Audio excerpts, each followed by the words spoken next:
Hey, little brother Aaron. Hey, what's happening?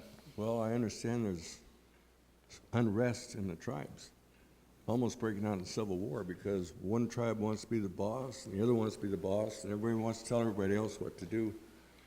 And I know that one tribe thinks because there's more of them than us, that they should be in charge because we're the smallest tribe. Yeah, the Benjamin gets a little out of hand sometimes, you know. Yeah, and then there's other tribes that supply all the food, Right. and they want to be in charge because, you know, what are we going to do if they don't give us food? Then I heard that there's one tribe that has all the soldiers, main soldiers in it, and they want to be in charge. On and on. All 12 tribes are in uproar. The other 11 fighting against you, Aaron, who are the head of the tribe of Levi. And I think, you know, God told me what to do. So let's just do that. Go get a couple of your priests to gather all the staff, the rods of their leader, and bring that up here, and we'll put it up by the Ark of the Covenant through that screen, which part's in the middle. Lean it up against the Ark, and then come back in a day, because a day is 1,000 years of the Lord. So just come back in a couple of minutes when you gather all the rods from the different. You know, that rod is pretty powerful. I remember when we were facing Pharaoh that you threw that sucker Didn't in the that ground. freak him out? Yeah, when we threw that down there, little thing, you know, snake thing. Yeah, I couldn't believe it.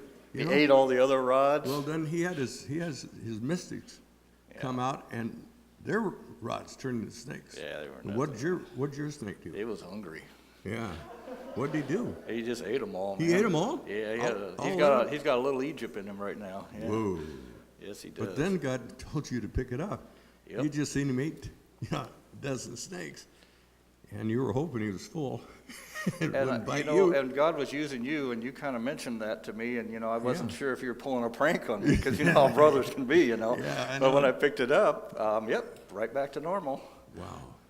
That was pretty So cool. God used your rod a lot of times. Yes, sir. And so why don't you go back and collect one rod from each tribe and have your priest bring them in for me. Okay, give me just a minute, okay? Yeah, I'll just be right as back. soon as you're ready, All right. come on back. All right. There had been a terrible, terrible disturbance in the land of Israel. All 12 tribes thought they should be in charge, you know. And we have that all over in our congregations all over the world. One family thinks, you know, they give more money, so they should be telling us what to do. How many have been in churches like that? Another one is they're in the leadership, so everybody should do what they tell them to do, if they like it or not, right? And they, oh, you got them ready. All right, that's wonderful. Aaron, you are a miracle man. Would you have your priest come up and part the curtain and lean them up against the ark? And let's see what happens to them. God said to do this, and the one that was to be the leader, his rod would change. It would bud, bloom, and produce almonds. We're still on bait. And because of that, then people would know that that is the tribe, no matter what the size it is, that should be directing the nation of Israel. It's sort of like you have Democrats, Republicans, conservatives, all that kind of stuff. All of them think they've got their only idea in today's politics. How many know what I'm talking about? You listen to them, oh man, they'll turn dirt into gold. They're gold. So, wow, we're going to be real interested and see what happens to those rods. Wow, yeah. Okay. Thank you, Aaron, and your two priests. We'll be needing you in just a few minutes to come back, and we'll see which one that God decided would lead the children of Israel. All right, Brother So Moses. all the tribes are represented, right? All 12. And he said the one that bloomed, not that they're blooming idiots, but a lot of people thought they were, but I have a son that, never mind. So why don't you go back and then bring your men back in. We'll see which one was to be the leader. Got it. All right. Now, and today we have conflict. We call them dominations. Denominations. How many have heard that?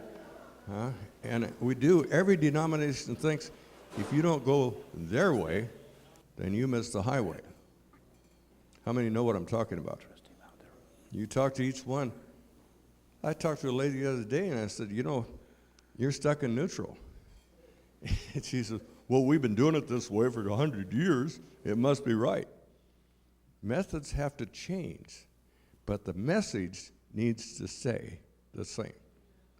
If we don't have food that everybody likes, that will nourish their soul and cause them to want to be more like Jesus, then we've failed. Our leadership has failed. And so we recognize the responsibility we have. But because they were so self-oriented, they couldn't figure out that we're part of the puzzle. We are not the puzzle. Each one of us fitly joined together, each one doing what God has commanded them to do. And you'll notice that Jan and I never come and tell you, God said that you should do this. How many have had pastors that did that to you? God said if you don't give 10% of your income gross, then you're not really going to make it. How many have heard that? I know churches, denominations that will come out and check your income tax. Make sure you gave 10%. The New Testament is different. We take care of our needs, not our wants, but the excess from our needs becomes the abundance.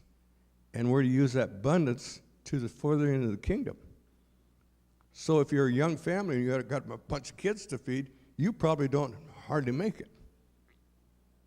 You're not even invited to give. It's not right. But if you're an old geezer like me, I don't have kids to take care of anymore. I don't have a house payment. My cars are paid for. They're antiques, but I've got cars. And so I can give above what I need. How many understand where I'm coming from? So nobody is judged by what you give. Nobody. Aaron, did you get a rod from each tribe? And you got them in there? Would you come and bring They're up there now. Okay, we saw you put them away, so we come up with your priest and take them out one by one.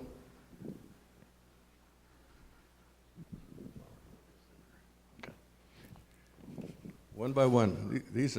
We have an old priest and a young priest. But they're not as old as Moses. How many have heard that phrase? You're as old as Moses.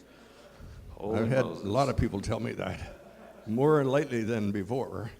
So they're going to check out now, and we pull one out from each tribe, Aaron, and then pull yours out later. Simeon. Okay?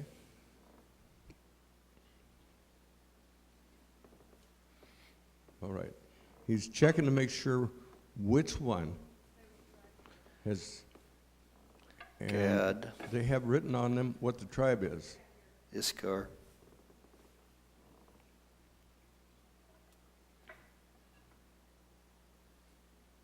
Reuben.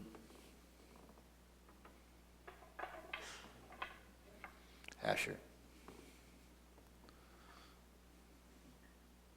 Each one of the tribes' rod are Benjamin. being pulled out. Benjamin. Joseph. Joseph, tribe of Joseph. Judah. Judah. Wow. But none of them have changed. God said that one would blossom Polly. and later produce almonds. Dan. Not almonds, but almonds, because it's on the tree. And when you shake them off the tree, you shake the L out of them and become an almond. Yeah. Yeah. Well, that's the truth. I used to live in almond orchards. Yeah, when they shake the tree, they shake the L out of it. Whoa. Which one is that? It's my guys. The Levi's? Yes, sir. Wow. Well, put that one back in there because that's going to go in the Ark of the Covenant. Okay. And take those others back and give them back to their leaders of the tribe.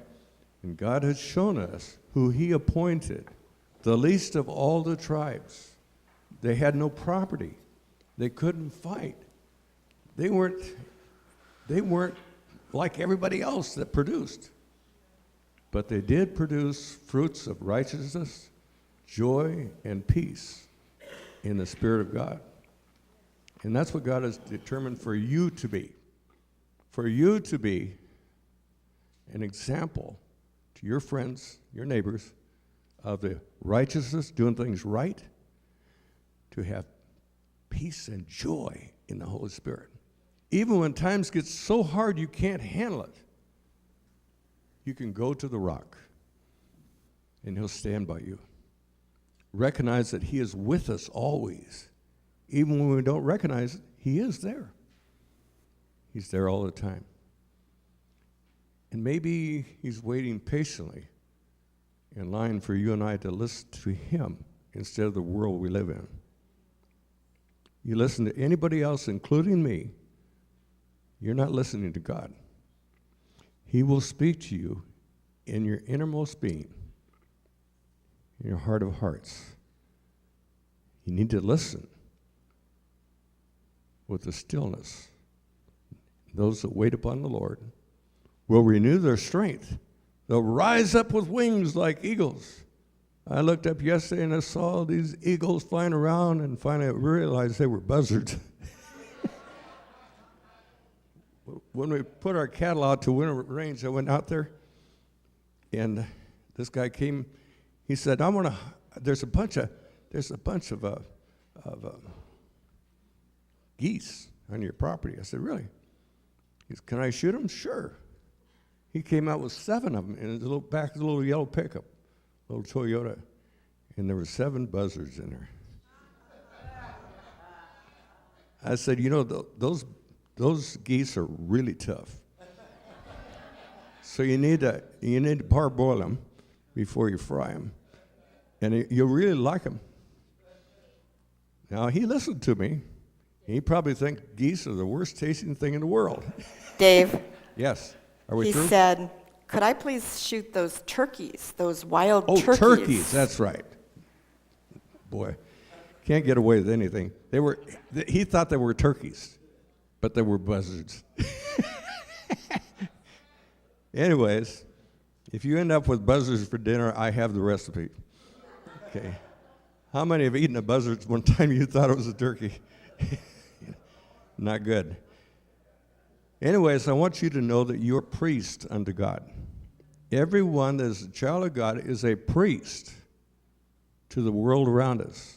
They're looking to us to be an example of God's love. The kind of love that loves and accepts and forgives other people for their negative actions towards us. And the reason that's good for us is we get to be stronger in our faith. So when bad time comes, that means good things are happening.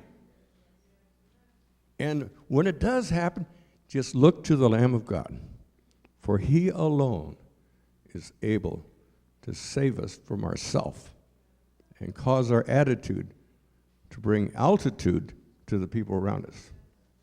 So let your light so shine before men that when they see you do your good things, they'll glorify our Father, which is in heaven.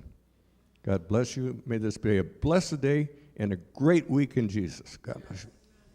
All right.